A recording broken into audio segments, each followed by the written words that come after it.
Donc, la technologie nous a quelque peu lâché. On reprend la deuxième partie donc, de ce que je disais. J'avais dit que quand je suis arrivée à la maison, c'est là que toute seule j'ai commencé à réfléchir. Je me suis demandé, mais est-ce que c'est un ange que le Seigneur m'a envoyé ou bien quoi? Quel est cet homme-là? À peine je suis quelque part, je demandais à Dieu si vraiment c'était lui qui me parlait. Il disait qu'il voulait m'utiliser. Et puis, mais c'était le diable.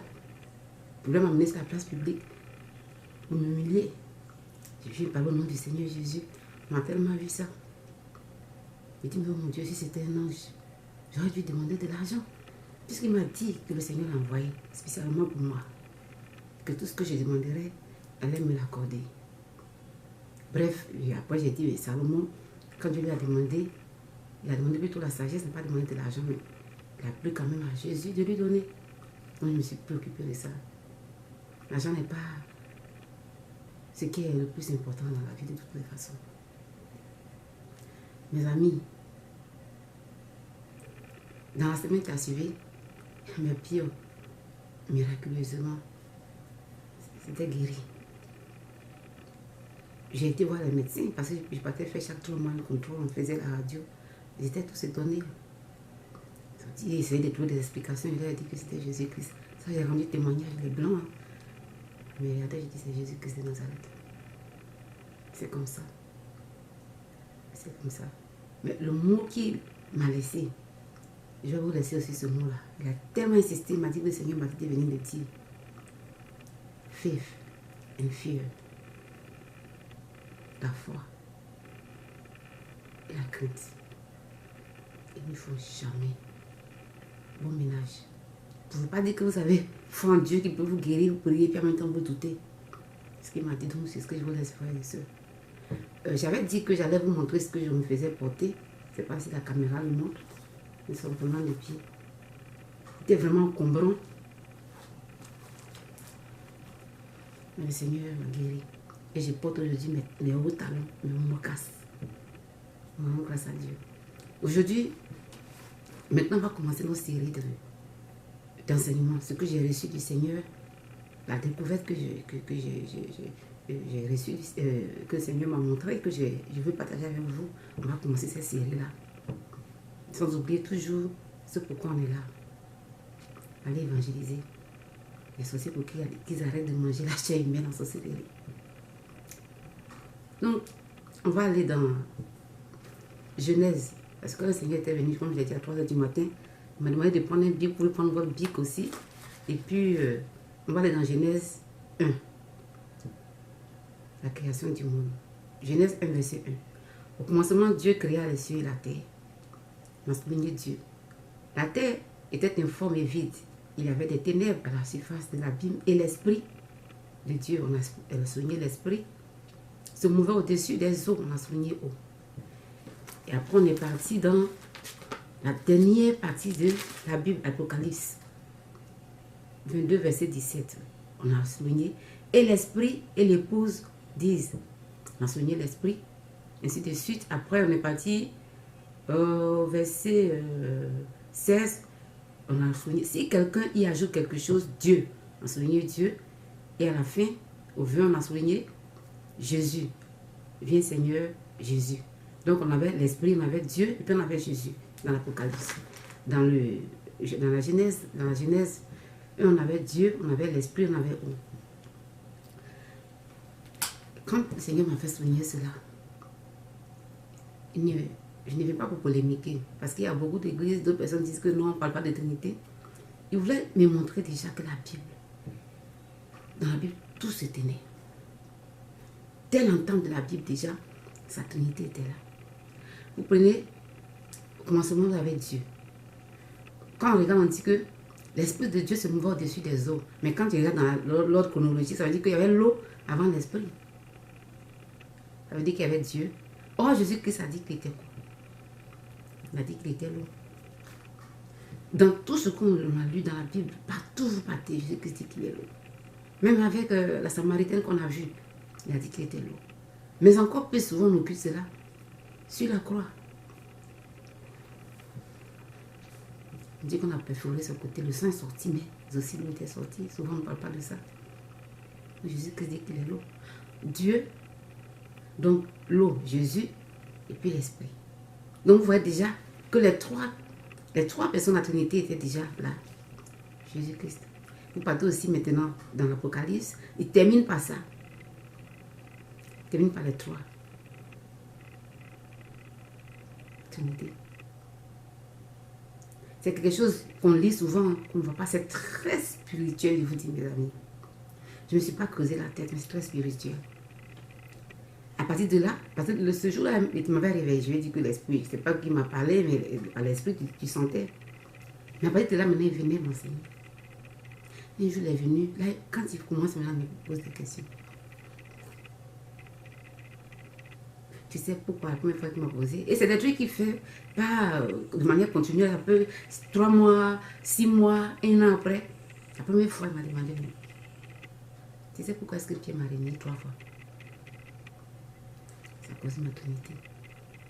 Il a régné Dieu le Père, il m'a régné Dieu le Fils, il a régné Jésus-Christ le Fils, il a régné le Saint-Esprit. Et tu sais pourquoi est-ce que quand il est venu, je lui ai posé 3 fois la question. S'il m'aimait, c'était pour qu'il puisse se racheter devant ma Trinité.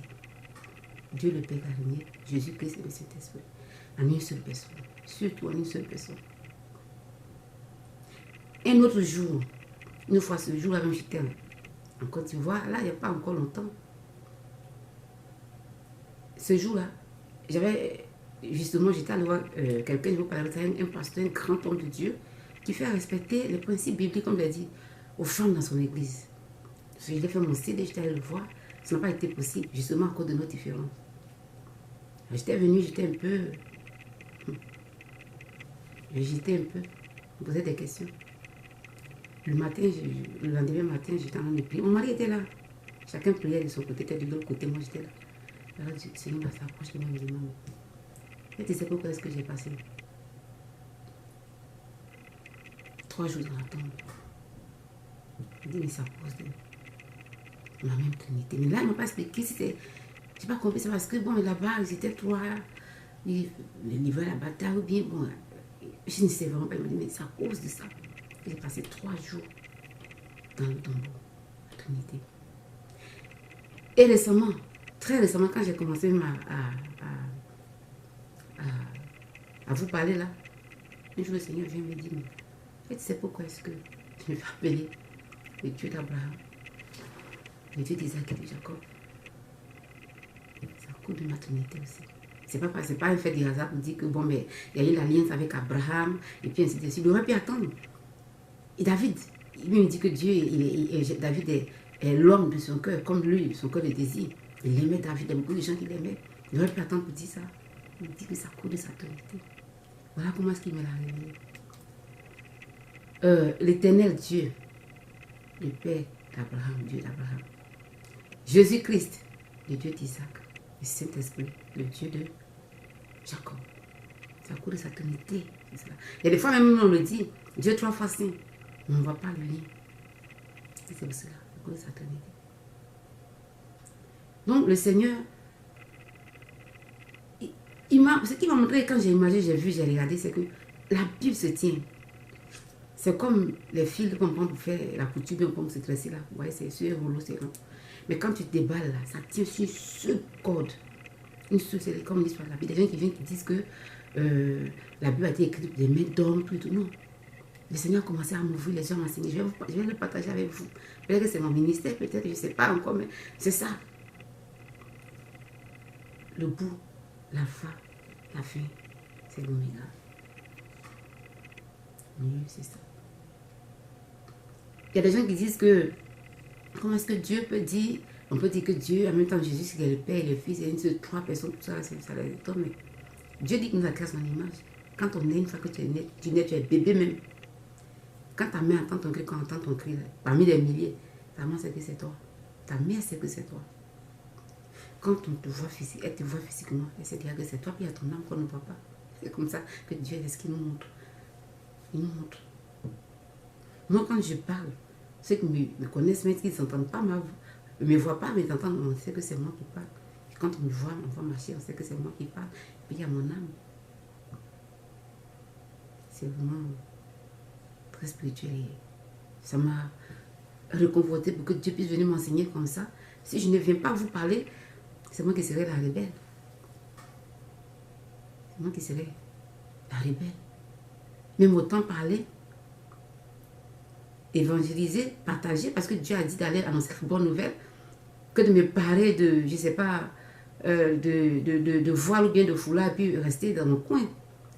Les femmes ne doivent pas prendre la parole en public, mais on dit que les hommes couvrent cela, mais les femmes à qui il a plu à Dieu de ne pas se marier. Je ne sais pas pourquoi elles ne sont pas plus mauvaises que les autres personnes. C'est comme ça, peut-être que Dieu a voulu que ce soit comme ça, on ne sait pas ce qui se passe. Et elles font quoi alors? Donc elles ne vont pas parler, elles vont juste rester là, attendre. Mais je préfère parler, même si quelqu'un est converti par moi, que parce que je ne me comporte pas bien, je ne me présente pas aux yeux des hommes tels que la Bible le demande, et on sait que personne ne peut remplir ces conditions-là, parce qu'on ne veut pas, mais autant parler. Alors je dis toujours que si celui qui m'entend croit à ce que je dis, je peux crier Alléluia, gloire à Dieu. Mais celui qui ne croira pas aussi, je le comprendrai davantage, parce que c'est l'Esprit de Dieu qui convainc. Mais je ne vais pas venir me présenter, vous dire que voilà ce que le Seigneur me dit, on a tellement entendu parler de ça. C'est le Seigneur qui va vous convaincre, mais voilà. Mais j'ai dit que j'allais venir vous parler du prochain. J'ai eu plusieurs enseignements. Je ne sais pas si ça va continuer, mais pour le moment, ce que j'ai reçu là, je vais vous le dire. Mais quand j'ai découvert cela, j'ai crié, waouh, non. Je ne peux pas me creuser la tête pour trouver ça. Personne, si Dieu ne vous le révèle. Et il y a une chose dont je suis aussi certaine, c'est que quand je regarde maintenant Dieu est comme un être humain, un homme qui a construit son mansion,